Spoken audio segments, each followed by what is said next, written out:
Yeah, Dan will let you know when we're ready.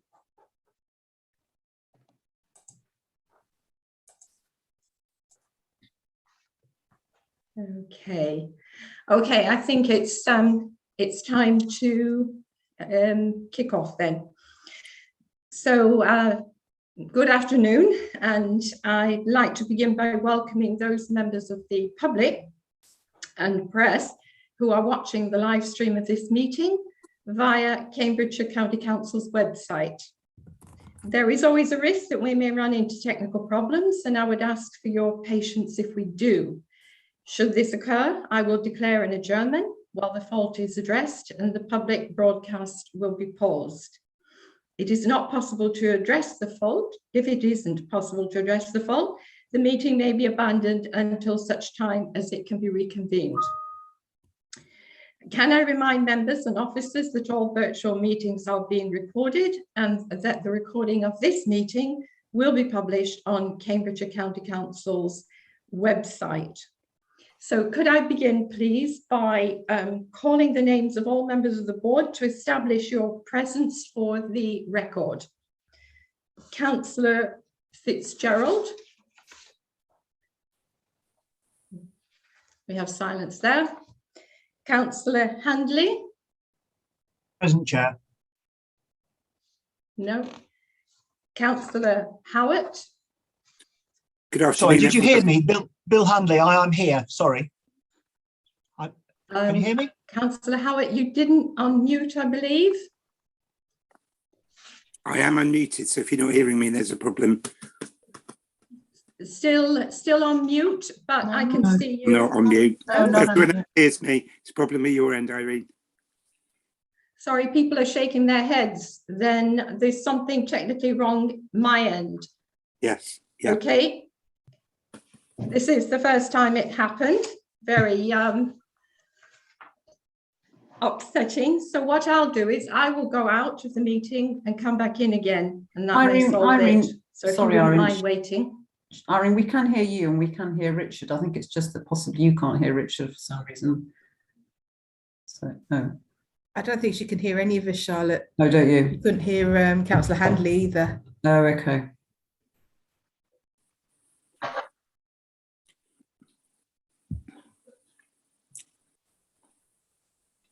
Just say hello, Jan. We were in a whole meeting this morning and didn't speak.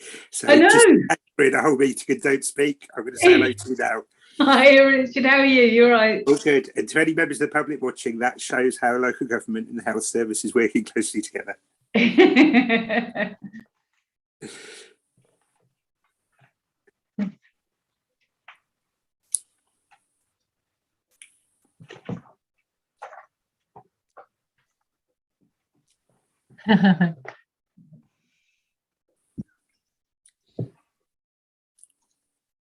hello, Jyoti. How are you today? I'm very well, thank you. Yeah, looking How are forward to you? your presentation. All good. Looking forward to your presentation. Thank you. I'm afraid you can see me and hear me, I expect. Could somebody please speak and I'll test if I can hear them. Can you hear us, Irene? Yes, Councillor Van der Ven, could you speak? Oh, yes. Hi. I want Hello, to test Irene. my microphone. You can't hear us. I don't- Okay, now I'll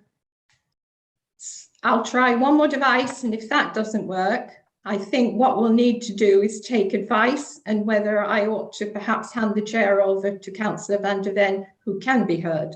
So we'll have one more try, and then I'm afraid I'll have to hand over. Okay, I'm sorry, but out I go again.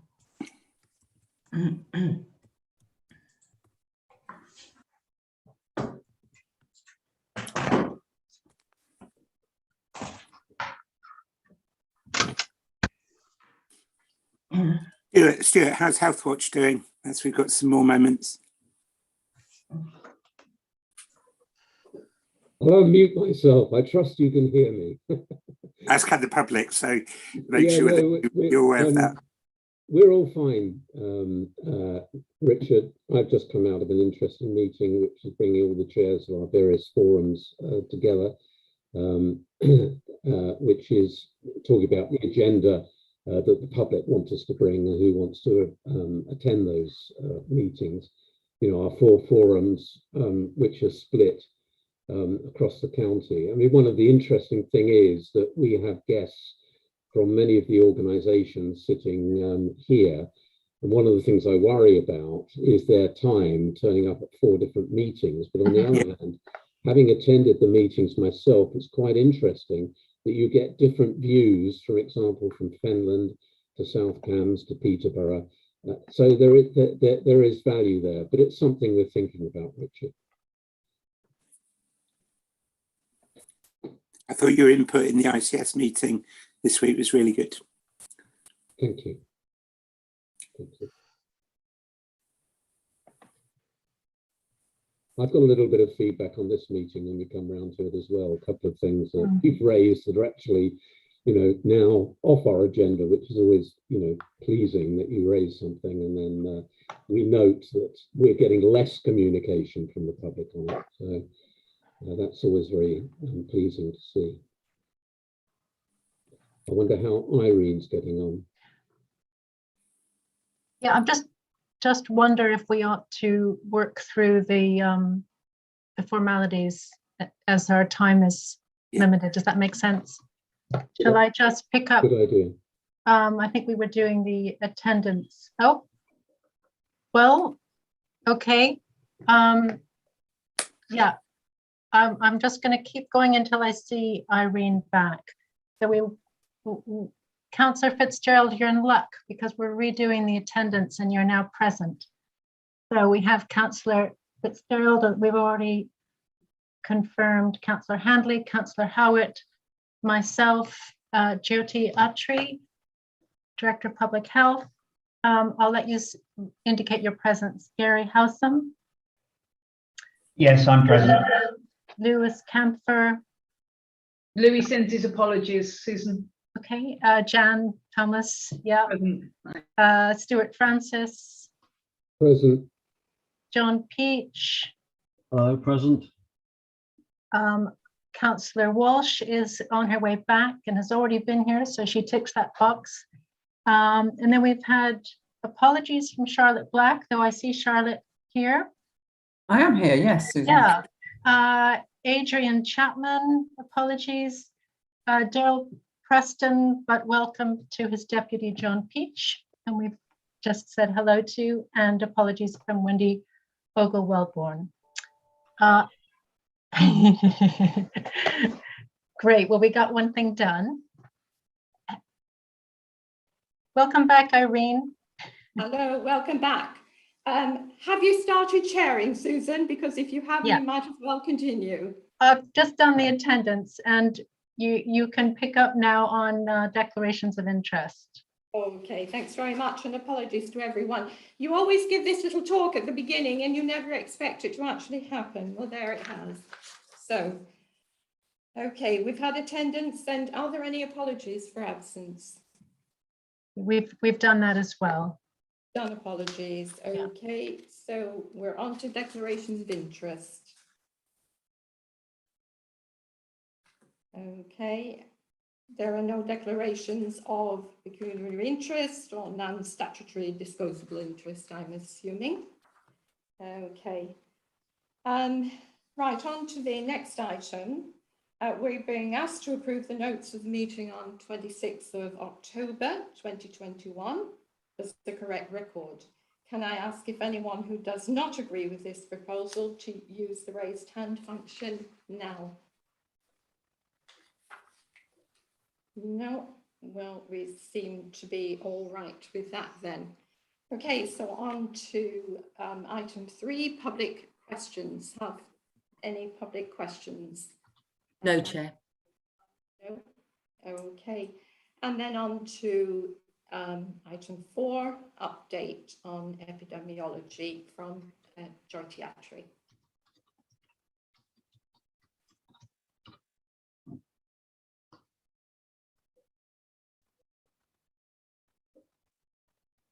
Thank you, Chair. I'll start by describing what's happening nationally.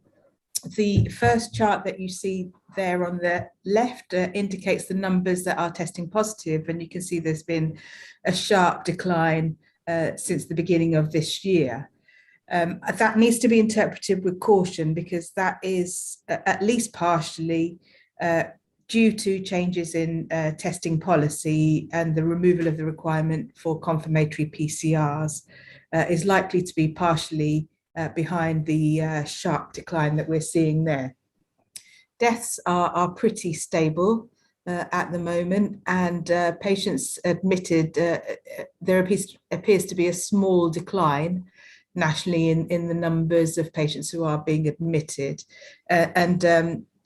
Corroborating what I just said about changes in testing policy, we can see that the number of virus tests conducted has also reduced. It doesn't account for the entire decline, but you can see there's at least a partial contribution of the change in testing uptake to the numbers testing positive.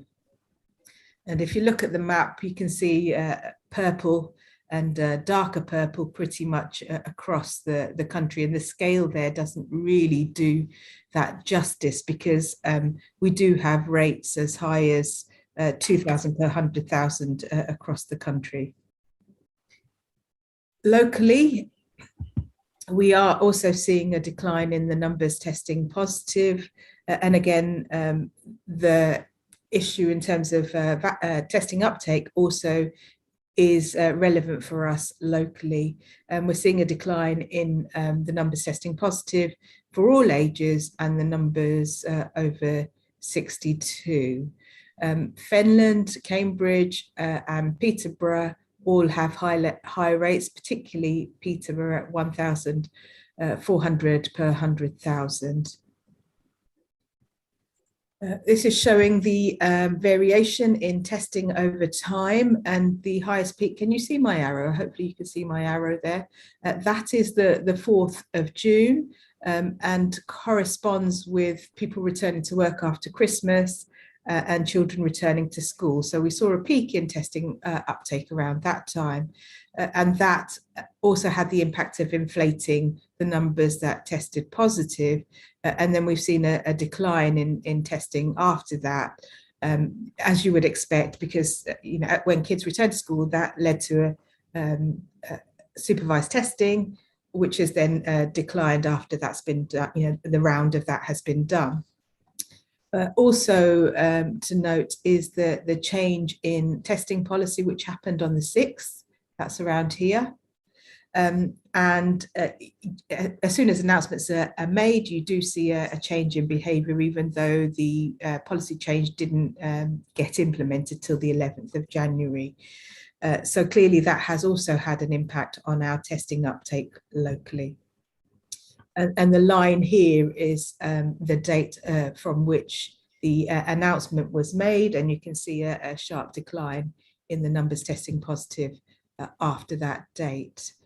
We can also see a bit of an uptick in rates over the last day or two, and that is probably a rebaselining and a returning to a truer picture of what's actually happening in terms of rates increasing.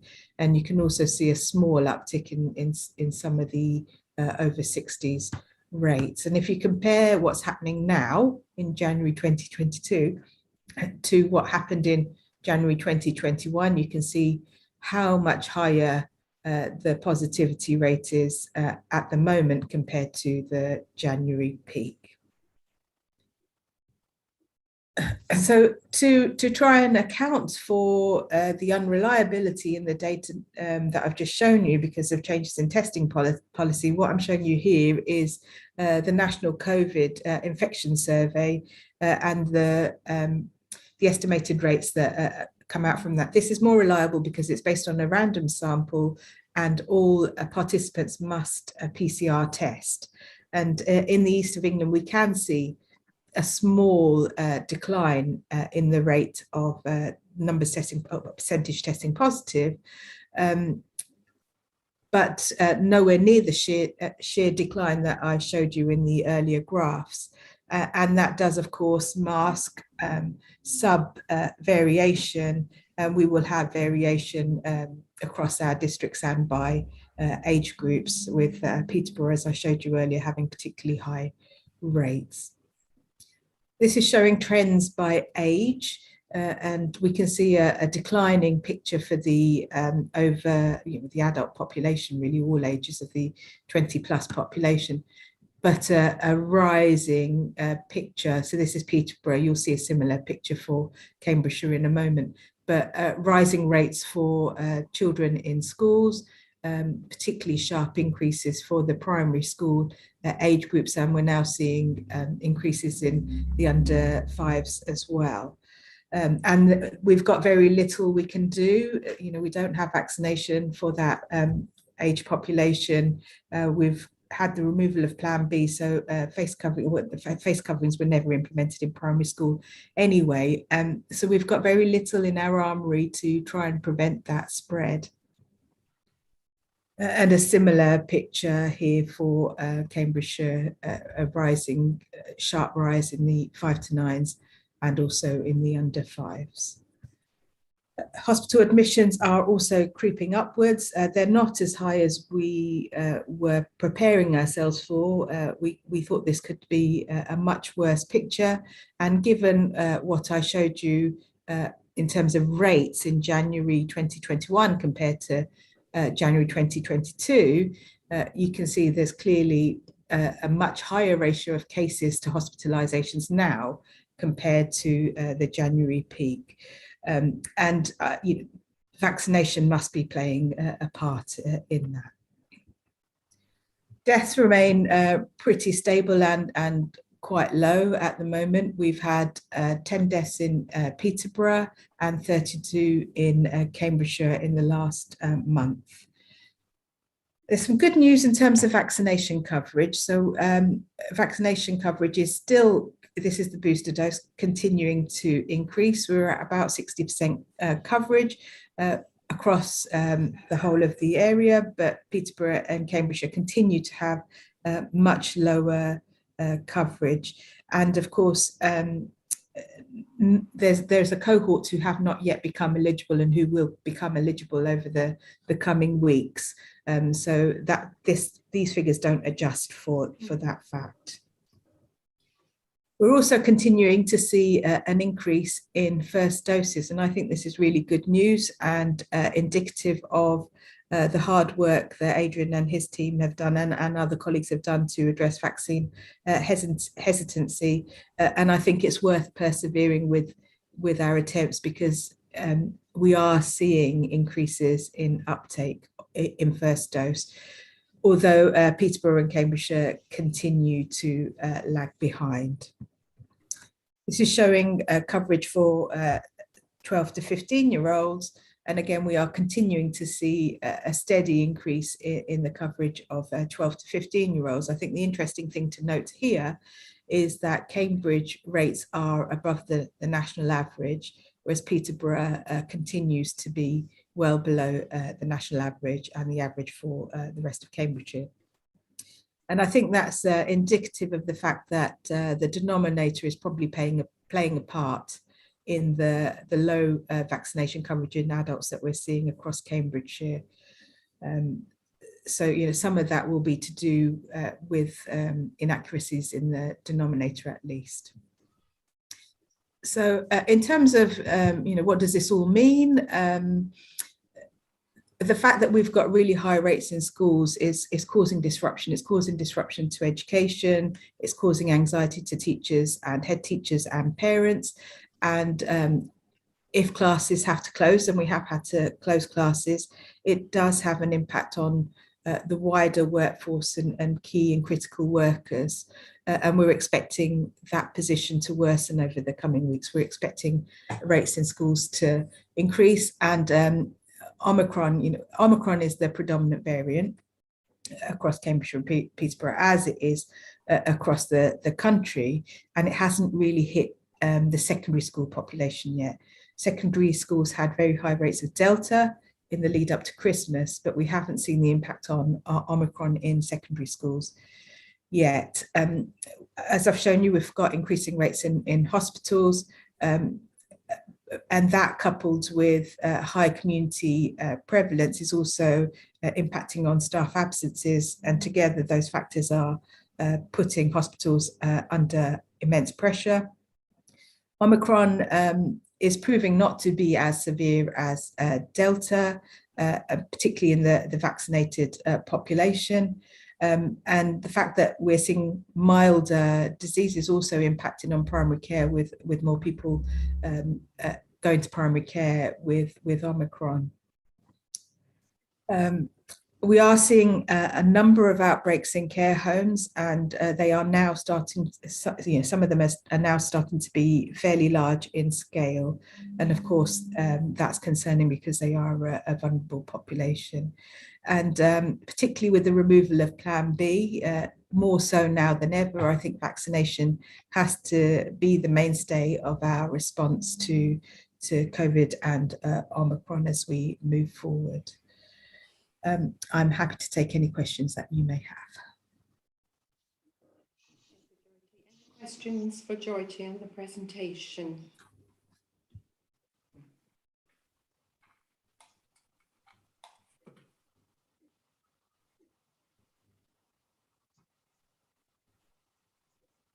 I can't see any. Susan and Susan and okay, Richard have got their hands up here. Richard, And, would you like to go? Stuart has as well, sorry. Okay, thank you. Richard, I've got you first, I believe. Do you ask your question, please? Thank you, Irene, and thank you again, Jyoti. We're in the other meeting that we referred to earlier this morning that was talking about the difficulties of vaccinating in schools, and I think the experience of our health colleagues is that there's a lot of chaos with people not having consent forms, and they're causing disruption to the schools.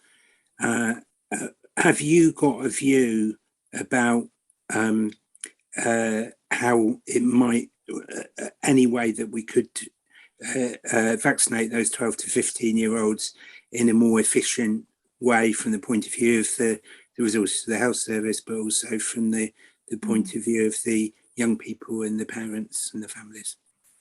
Yeah, I mean, we've made numerous attempts to try and speed up vaccination in schools. We've asked the provider to prioritise some of our high-risk schools, and they did do a bit of that before Christmas. But the consent rate, you kind of want to prioritise the schools where they've got the lowest consent rate, because that's where we've had previous historical issues. And the fact that we've not had a high consent rate in those schools has been an impediment to prioritising them, because the provider needs to make it worth their while and to maximise use of their vaccination resource, understandably so. So we have worked with the provider to try and prioritise some high-risk schools to some positive impact, but not enough. Also, the fact that the ones that we want to prioritise have also already had outbreaks, and that delay, there has to be a 12-week gap between somebody testing positive and receiving, at least a 12 to 15-year-old testing positive and receiving a vaccination, and that again is another impediment. We've talked to the provider around and worked with schools around extending the hours that they're there, because the vaccinators can work longer hours than schools are open, but that hasn't really materialized, and I'm not really, I can't understand the reasons why that's never actually happened. I think it's just proven difficult with the schools to actually do that. I've offered to put on webinars in some schools where they've had low uptake, but hardly anyone turned up. I think John is now, is John with us? And he couldn't come today, is working with the schools to ask them how we can address this problem of consent, and working with them on a local basis to put in localized solutions to that problem. Thank you very much, Jyoti. Can we move on to Councillor Van der Ven's question? Thank you very much, Chair. I think my question is related also to communications, so it may come in later with Christine, but I really wanted to ask about clear and consistent messaging at this very awkward moment where we are really very concerned about about the virus, and of course we have the change in restrictions, and just how to get the message, you know, a good constructive public health message across. And maybe we can talk about that a little later with Christine, but here you are as our Director of Public Health. Be good to hear in your words. Yeah, I think what we need to do is to drive home that actually our rates are still high, and that we've got lower vaccination coverage in some of our areas, which increases risk. And so things locally might not look exactly like what's happening nationally. And I think that's the key message to drive home. You know, things aren't good here at the moment, and we need to persevere with our personal protective measures and taking up the vaccine as much as possible, at least until our rates start to go down. I am mindful at the toll this is taking on all of us as workforce, but the public as well, and how tired people are, and you know, the mental well-being stresses that are on people. And when rates do start to come down, I think we do need to reevaluate and reprioritize, and support people to return to normal as much as possible. Thank you very much, Jyoti, and we'll be hearing also from Christine on communications. Could I ask Stuart Francis to put his question, please?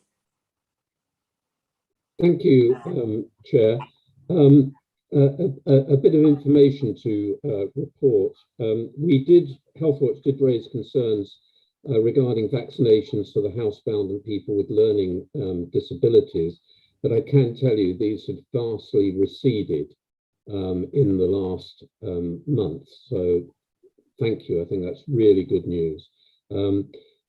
Most contacts with us at the moment are still around the national booking system, which we've helped people to resolve. One thing, there seems to be a bit of confusion, very simply, about helpline numbers, 111, 119, 101. We seem to be getting messages that some people get confused about all these numbers and which ones they're supposed to call. I suppose they're quite similar. The two questions I've got is regarding immunosuppressed people. There's still a little bit of confusion, I think, amongst third and fourth jabs. Do we know how many of this group of people have had their third jab? In terms of their booster, should these boosters, I don't know if this is above everybody's pay grade here, but should these boosters be brought forward after the third jab, given the lifting of all the restrictions to help protect this particular group of vulnerable people? And the final point about that is children aged 12 to 16 who were double vaccinated early, will they be receiving a booster?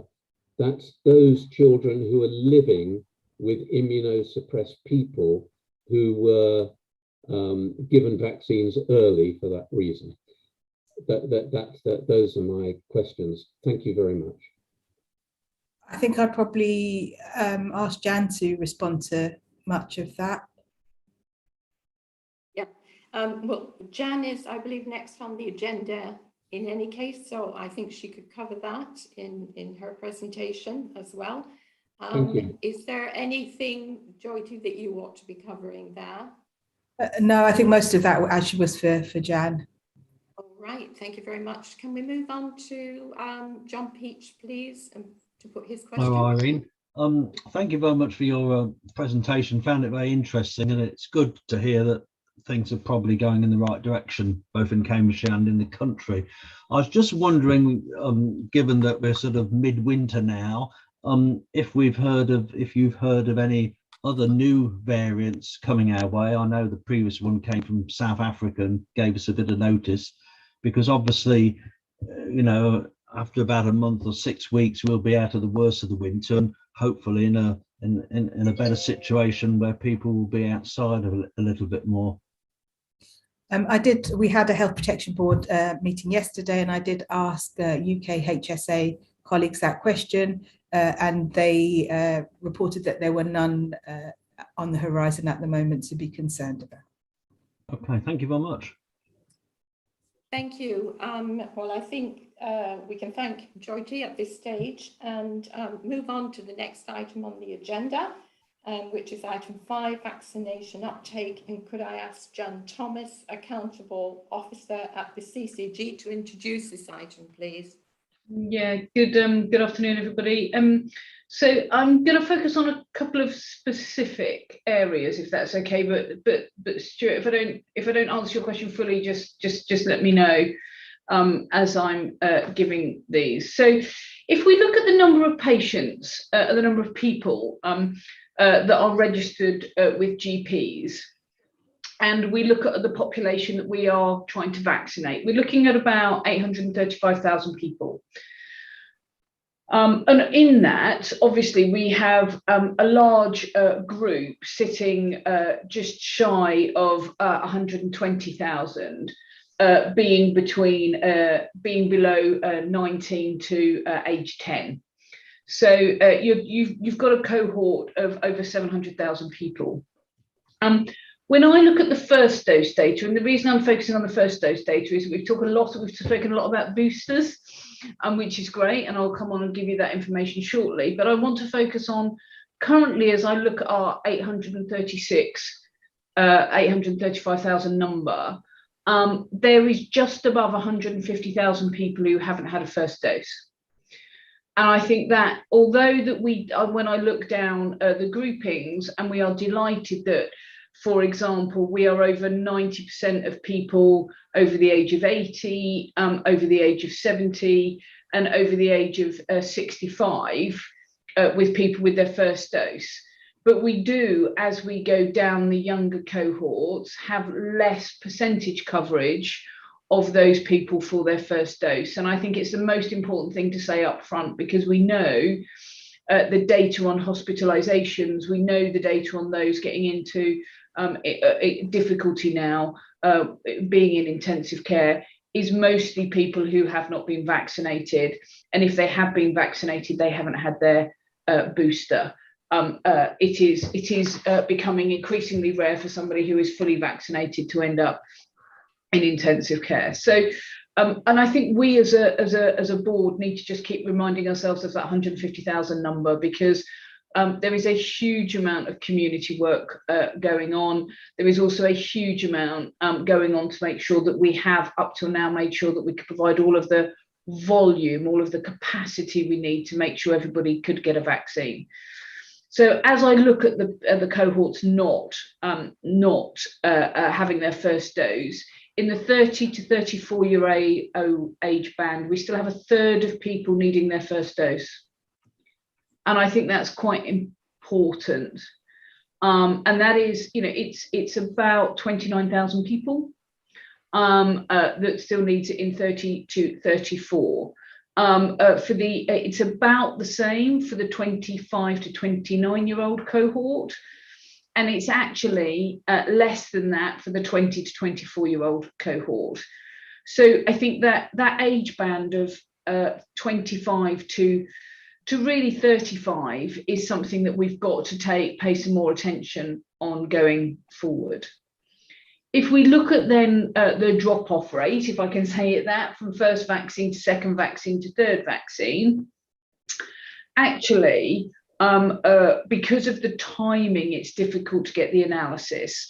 But I know of those people eligible for the third dose, so the booster dose, we have vaccinated over 80% of them. What we are finding is that with the high positivity rates that are there at the moment that Jyoti's walked through, obviously people have to wait between having their second jab, having COVID, and then getting their booster. So we are starting to see some delay. But so of those that we have that are eligible, we have done 80% of those people with a third dose so far. And in that, again, the categories of what we used to talk about, which was cohorts 1 to 9 in the JCVI days, which is basically the the over 50s and the clinically vulnerable, each one of those numbers is over 90%, with the exception of the 50 to 54-year-olds, which is at 88%. So we've got really good performance. And where people are engaged in having their vaccines, I think the message for this board is they are coming forward. If they start, they're keeping on the journey. We're not getting huge drop-offs. As Stuart mentions, though, there are some people that we need to be really focused on. So with the clinically extremely vulnerable group, that cohort is about 17,000. We've got just over 1,500 of those that haven't had a first dose in that cohort. And when I look at those that have had the booster dose, those that are eligible, we're at 90% for those. So again, if we get people in, they're carrying on down the pathway, because I think we're being really clear on the need of, if you've had one, have two, have three. And so I think the sentiment here is, if people are engaged in the vaccine programme, broadly they stay in the vaccine programme. I think we are working hard on the learning disabilities cohort. Stuart, thank you for calling that out. We had quite low percentage. We did a lot of work in the last month, and that number I believe now is over 80% coverage for the LD population as well, for their boosters, for those that are eligible. I think the risk for us comes now is that with all of the pressures on healthcare services, we need to make sure the vaccine capacity that we're providing is as efficient and effective as it could be.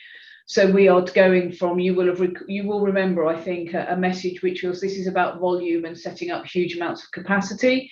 And then we became very targeted at the end of when we were doing boosters 1 and 2, going into communities, looking at how we work with the homeless charities, etc., to make sure we can get as many people who are open to having the vaccines, getting the vaccines.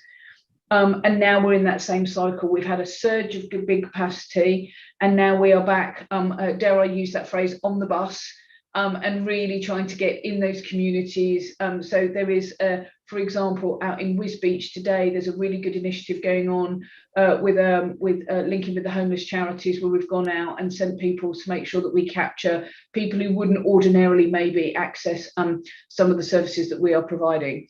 So we are now in that very focused stage, which means that the big capacity will over time start to shrink and adjust to the cohorts that we have remaining. So people might find it a little bit more difficult to find something quite as local as they would have done 2 weeks ago, but actually the capacity is still there, and we are committed to making sure that we put on the capacity that is needed to make sure everybody who is open to having a vaccine has a vaccine.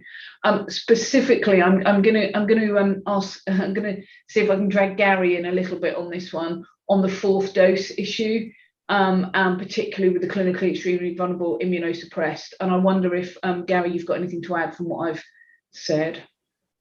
Just that things keep moving, and actually for a public meeting, the messaging really is that we're following the JCVI advice, and that is a movable feast, as you'd expect, as more information and data comes through. The clinically extremely vulnerable's 3rd dose was actually a 3rd dose of a primary course, so they will then be due a booster, which is a 4th dose, but not in the way that we'd consider a 4th dose for other people, which hasn't been advocated yet. So I think for simplicity's sake, it's best not to give a definitive answer, because that advice is changing, Jan. Thank you, Chair. I hope that's helpful. And Stuart, I hope I answered your questions as much as possible.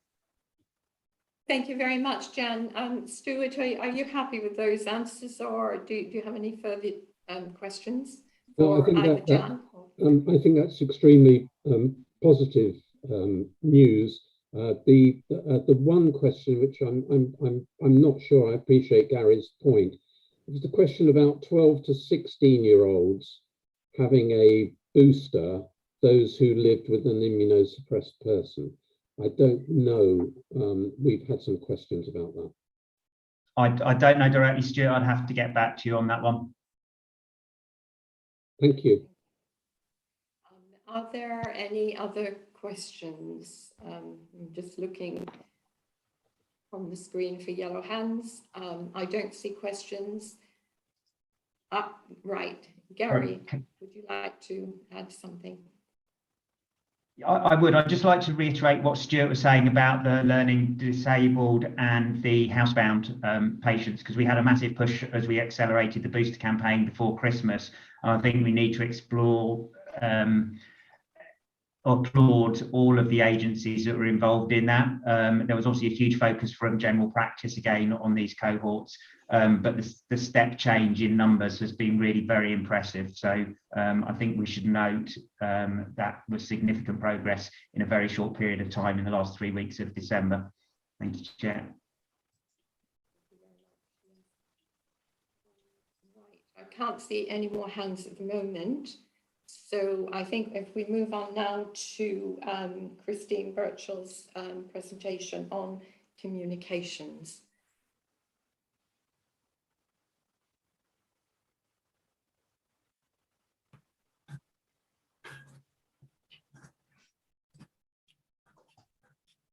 Hello, Chair. Thank you. I'm sorry, my internet is really a bit rubbish. We've got somebody working on the outreach on outside my house as we speak. So I apologise. I won't turn on my computer. And can you hear me all right?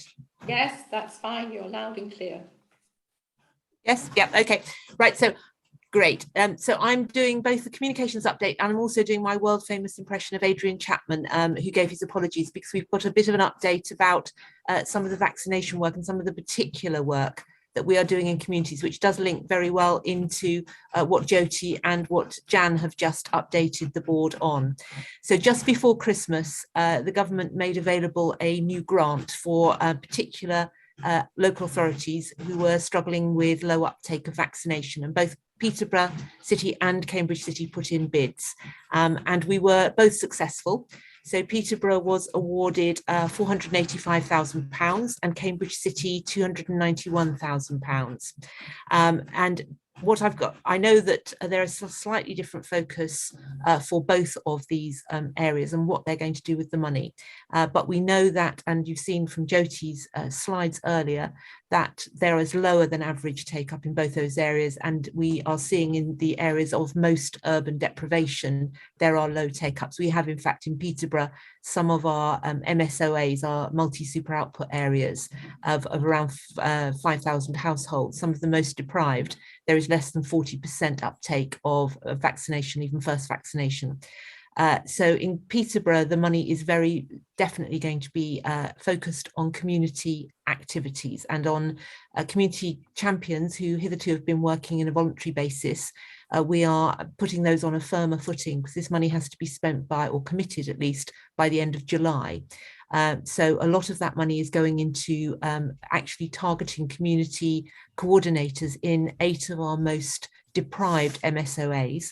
And they will be people from the community who know their areas, who know the people, who know what activities go on, and they can provide data back to our surveillance teams and to the work that we're doing in communications as well, so that we can absolutely target messages to the places where people are going, and we can make sure that we have an extension of things like the vaccine bus going into those areas, very targeted work, and a lot of translation work going on there as well. Cambridge City is taking the route of looking particularly at younger people and at students, and their plan is being worked up at the moment, as I understand. I don't know more details about that. We've also had some additional money granted to us by the COMP funding, and that is going to be used to supplement that, and that will be used specifically to extend the use of the vaccination bus, but also pop-up vaccination points in workplaces, etc., where we know that we've got particular areas of need. I think that's it on the vaccination. So yes, data, communications, also a small grant pot, in particularly in the Peterborough area, which we are going to make available to voluntary organisations where they can bid for money for particular activities that they want to do to actually support the uptake of vaccinations. And I think the message from vaccinations that everybody is giving is that the good news is it hasn't stalled. even people who haven't had their first vaccination yet are still coming forward to get it. I know from last week, the activity that was happening at the Guildhall in Cambridge, 50 of the people who turned up on one of the days were getting their first vaccination. So it's still important that we keep messaging, that we keep working with those communities. It's just slower and harder. So the work that we're going to be doing, particularly with the Vaccine Confidence Group, particularly linking up with our CCG colleagues, to make sure that we're absolutely targeting those people that we can get to, because as we can see also from the figures of infection rates now, what they were like last year and the associated hospitalizations, we know that something is making a serious difference, and the only difference really between last January and this January is that we've got vaccines available. So we are absolutely continuing with that work. In terms of communications, I just wanted to share with you, because obviously we haven't met since last October, and since last October we have become an ERA area. We have then stopped being an ERA area. We went into Plan B. We're just about to come out of Plan B, and we've got a lot of communications that have been going on since that period. Over the Christmas period in particular, we were doing a lot of work with national government on the ERA status, but then immediately that finished. Well, it didn't finish because it carried on till Christmas Eve, but we wanted to make sure that we could be ahead of everything that was happening and be ahead of all of the activities that are the Christmas celebrations, and making sure that people understood what they could do to protect themselves and the people that they loved over the Christmas and New Year holidays, whether they were celebrating Christmas or whether they were just celebrating, the large number of other events that happen around that time of year. And the Help Slay COVID campaign that we launched on the 15th of December, and the 3 messages that we were promoting through that, which were vaccinate, test and protect. And they were 3 simple messages that we are continuing to use.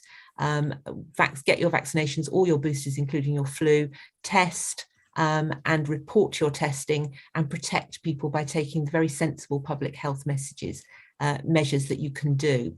And just to let you know that during the 3 weeks of that campaign, which we did a lot of online work, but we also did a lot of printed media, a lot of posters, a lot of radio, but just across our own platforms with the short messages and online animated messages, we reached 2.4 million people on Twitter. We reached 120,000 people on Facebook and over 6,000 people on Instagram. And contrasting that with our Do the Right Thing campaign, which we had launched in the summer, which immediately followed the lifting of the last number of restrictions on July the 18th. That 6-week campaign got 2.2 million. So we did much better in our 3 weeks leading up to Christmas. Facebook, we had 54,000, so almost half as much again in Slay COVID, and Instagram 5.2, so again another about 1,000 people. So it was a campaign which was very shareable. People liked it, they were using it a lot. But as I say, we didn't just rely on that. We had full page advertising in all of our local newspapers. We had editorials in all of our local newspapers, and then we had ads on all of their websites. We did a big radio campaign across all of our radios stations, all our commercial radio stations, and also our foreign language radio stations. And we also had a scheme where we had ads that popped up on people's phones when they were in busy shopping areas, reminding them about the things that they needed to do. And in all the communications that we've done throughout the pandemic, what we've never attempted to do is stop people doing things. What we've been trying to do is to show people how they can do things in the way that will protect them, protect their loved ones, protect our economy, protect our areas in the most sensible way. And I think, to answer your question, Susan, from earlier on, what we are doing now from now until March is a focus on communications with Plan B being relaxed from next Thursday. We know that people's behaviours go slightly ahead of announcements. So we know the moment the announcement was made, people are starting to relax their guard. And so our information is all about trying to maintain people's good behaviours, trying to tell people what the picture is. And we are not particularly helped in that by the drop-off of people reporting tests, because people looking at the facts and figures will see a decline where we know that actually that is not the true picture. So what we're doing through means of case studies, and media activities. And we did some stuff this morning on radios about schools, and we will continue to do that, talking about what the issues are in schools and using schools themselves to talk about this. But we're also continuing with our very personal stories about why people should continue to get vaccinated. So hopefully you'll have seen some work that we were doing immediately after Christmas on breastfeeding mums. And we got some nice case studies out about that. This week, we've just launched a video about care homes and care home staff getting their videos, and we're using that as a basis for some more media.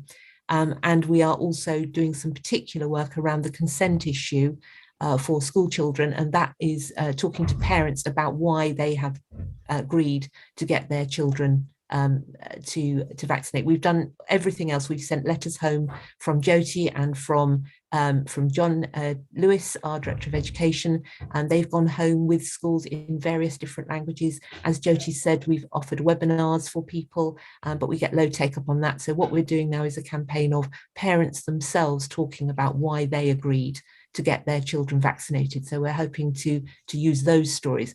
Obviously, that is a bit tricky because people are sometimes a little bit nervous about coming forward, because what we know is that you do get anti-vaccination people targeting and people who put their head above the parapet.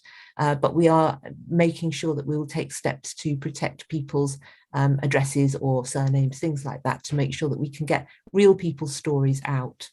Then post-March, we will be continuing very much on our focus on vaccination, because we will, be looking at whether a vaccination is reduced down to 5+, or whether we will be going into a fourth vaccination. But we will also be doing, there'll be a continued program, I think, throughout the year that we will need to continue to work on, and of course all the work that will be associated with the additional grants.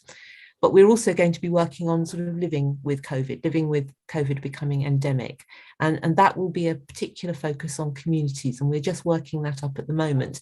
But what we want to show is how communities have really come together and how they will continue to come together, because the things around recovery from the pandemic, around people who have been isolated, people who are immunosuppressed, who are nervous, about going out and taking part in ordinary activities again.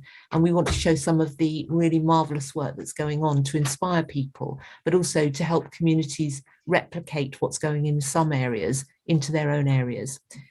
So those are our focuses post-March. But I think from now until March, we will be continuing to promote the message of it's not over yet, it's getting better. We'll be getting better, but at the moment, rates are still high. The vaccinate, test, protect message is still the key one. And we're just thinking of new and different ways of getting that into people's minds and making shareable content that people will use. Because basically we've been saying the same thing now for 2 years. So we have to find new and interesting ways to keep on saying it. I think that's all from me, and I'm very happy to take questions. Thank you very much, Christine. That was a really good presentation. No stone unturned, I can see, as far as you and your team are concerned. And thank you very much for all the hard work that you've been doing. The problem now, I suppose, is that people are getting a bit complacent. So it's a real battle, I think, to keep the message out there that needs to go out. Are there any questions for Christine? No. Oh, yes, Councillor Howard. Thanks. Congratulations from me as well, Christine, and to all of your teams that are engaged in all of this. One is, I think we should put on record that the enhanced response area was a success. We don't want to overclaim, but to everyone involved, and particularly to Jyoti, I think the hard work to secure that really did make a difference in November and December to address the issues in our schools, which put us in a much better place as Omicron was growing. And we were, let's put it on record, Cambridgeshire was the only local authority in the country to get an extension to its enhanced response area. And I think that was to do with the diligence and the commitment of of our public health function, and there are many people to credit in all of this, but I think some credit should be given for that. So I want to place that on record. In terms of questions, Christine, there's this whole issue about, thank you, I was going to ask about how we overcome the fatigue in the public with the messaging, but I think you've answered that well, and I hope that will be in the minutes and so on, because I think those are important points. But let me just ask you this, there's been some discussion both with our CCG colleagues locally and when we've talked with others from other areas about the relative merits between doing the media communications that you're talking about and then doing the person-to-person communications that you were talking about. And we were hearing from Southend earlier that they thought just knocking on people's doors was the most efficient way of getting to really recalcitrant people. So it would be interesting to hear what our experience and your thoughts are about the relative balance. Obviously we need both, but the relative balance and whether we need to take any new initiatives in that respect. Thank you. Yes, I think that a lot of the work from the extra grant funding that I was talking about will actually be directly knocking on people's doors in particular areas. But I think you have to have quite people who know what they're doing that, and it has to be quite focused and targeted.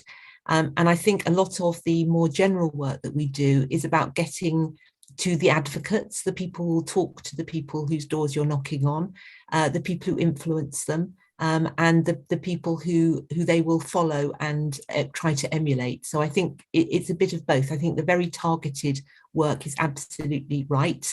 And I know the work that we did around the ERA, knocking on people's doors, they weren't always there. They weren't always very receptive to answering their doors. So that takes a lot of shoe leather. And it does mean that, it's quite small returns, but actually we're in the market now for small returns. So I do think that that's really good. So definitely that is focused and featured in both of the grant programs is the actual door knocking. I think the wider stuff, the stuff that we can make and give to people to share. So quite a lot of the work that we've been doing is we've been making materials which we've been giving to communities that they've been sharing on WhatsApp groups, for instance, and they have been giving the information to their colleagues and to the people in their communities. We are looking at one of the ideas that we are looking at for the next 3 months is to do some advertising that we might be able to link to YouTube channels for foreign language news, because again we know that some of our migrant communities don't watch the news locally because they go back and watch their own local news channels. You can buy advertising linked on YouTube to those sorts of programs, and so we're looking at maybe doing some of that. And in some ways talking about what's available here, what the issues are here, and being able to get that very directly to people as they're picking up their local news. So it's about, if we could think of the one thing that would work, we would have all concentrated on it. I think it's a whole mass of things we need to do. Thank you very much.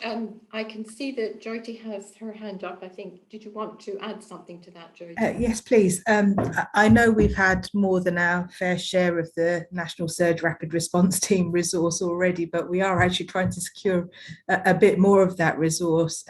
It's been referenced earlier in this meeting today, the success we've had in calling those who are housebound to facilitate their vaccine uptake, and we want to expand that approach to other more targeted groups where we know we've got low uptake, and to draw in some more of that Surge Rapid Response Team resource to support our local teams in doing those callbacks for targeted groups.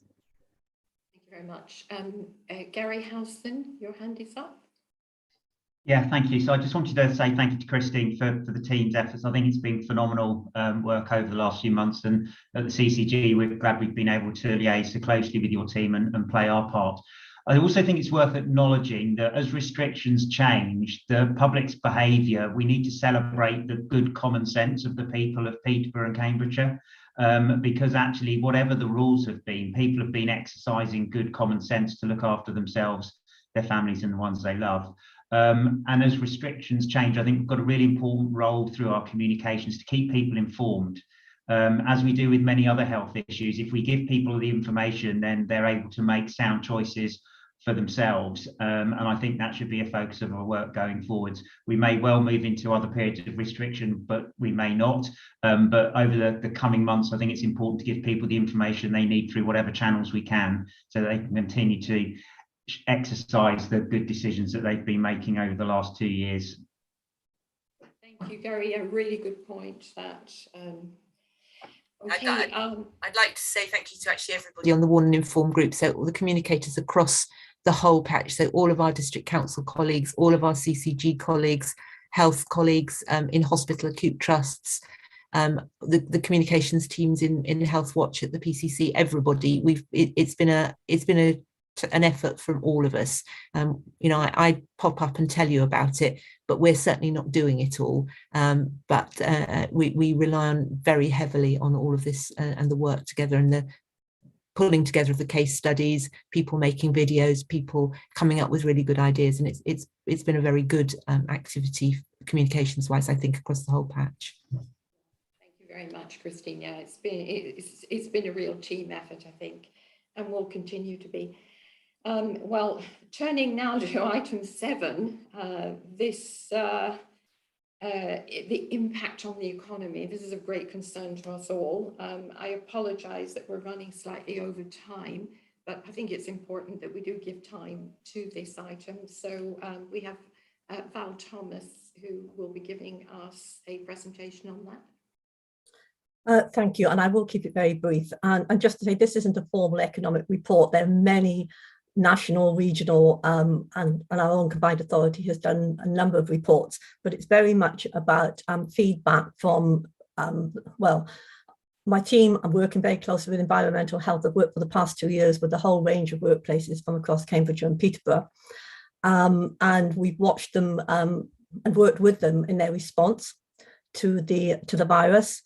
But what we are seeing more recently, particularly with this most recent variant, is that they've had new types of challenges, which are presenting shorter and longer term economic hurdles. Basically, at the moment, we've seen up through December, moving from when we'd be talking about outbreaks, perhaps 1-2% of their workforce, we're talking about 10 or 20% of their workforces. And this is specifically from the infection or for caring responsibilities, which reflects largely the high rates in children. Of course, bigger corporations have more resilience, more resources in general, but the small independents, particularly in industries like hospitality, the travel industry, are feeling very acutely. There are lots of things, like many companies have business models that can't change very easily. So, for example, they can't move to online. And exacerbating this absenteeism are some sort of underlying issues which relate to high inflation, to dependency on European workers, and the necessity of offering very high wages to attract workers at the moment, which is becoming more and more of a problem for many of them. And then you have lots and lots of anecdotal tales. You know, pub owners saying they've lost their customers forever because people have found alternative means for recreation, all creating anxieties amongst businesses. In terms of health and sort of ongoing risks and impacts, I think both Jan and Christine and Joyce have talked about vaccination, and certainly amongst certain sectors, we have workforces still have low vaccination rates. And obviously the vaccination efforts are addressing that, but it is very challenging. And I would certainly say that most employers are working very hard and in different ways. And obviously there's been a lot of press about this, but they work in different ways, working closely with the vaccination teams, but also ongoing promotion of vaccination in the workplace. But probably going forward, it's going to be the ongoing and residual mental health issues. And I think it's not just amongst employees, particularly among those small employers, which I mentioned just now, the effect of having huge debts, remortgaging their homes. For example, this week, one district opened their small grant scheme on Monday. By Wednesday, they had around 130 applications. And then on the employee front, particularly those employees frontline services, the types of sometimes the aggressive perhaps responses to some of these COVID restrictions amongst the public, and it's created a lot of issues amongst employees. Obviously, you have home isolate, working from home, and the sort of isolation issues around that. We hear more and more about long COVID and concerns about the longer term impact on workforce capacity and how that's going to be managed.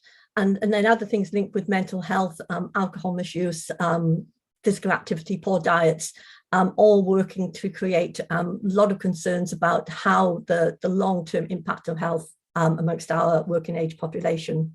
And another factor is that we're finding more people taking early retirement. On the positive side, the 5-day isolation period is received very well. And also it's about the knowledge and skills that employers have developed over the past 2 years in terms of how to prevent and respond to infections, and the contingency planning that they have in place.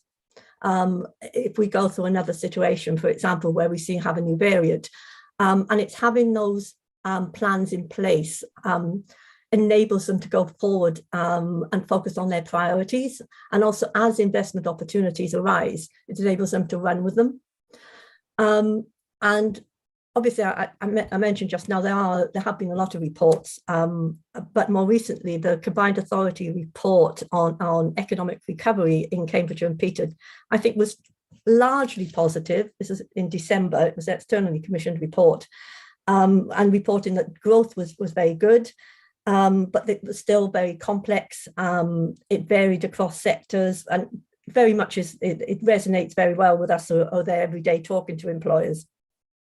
Again, it's the smaller leisure accommodation sectors being hit the most. Employment is good in the sense that our unemployment rates are low, but the issue is that perhaps there's more concerned about the labour market in general, and recruitment being an issue, and very much exacerbated now by the high absenteeism rates. And another useful factor which this report does flag up is the inequalities, where we've seen higher rates in our more deprived areas, and alongside that we've seen higher demand for benefits and for universal credit. And I think there are other reports that I've looked at again which pull on this factor of the inequality side of it, and how ongoing ill health and sorry about this. Ongoing in health and early retirement all contributes to the mix. This isn't as such an economic report, but very much the impact as we see it and how that is reflected in those other more specialist reports. Okay, Val, thank you very much indeed. Lots to think about there for the future and how we're going to come out of this. Are there any questions anyone would like to put to Val at this point? No, I can't see any yellow hands. Okay, then I think it's just time to move to the final item of any other business. Would anyone like to bring up anything further at this point? No. All right. Well, with that then, I'd just like to thank all members of the board for attending, and thank you for your presentations. And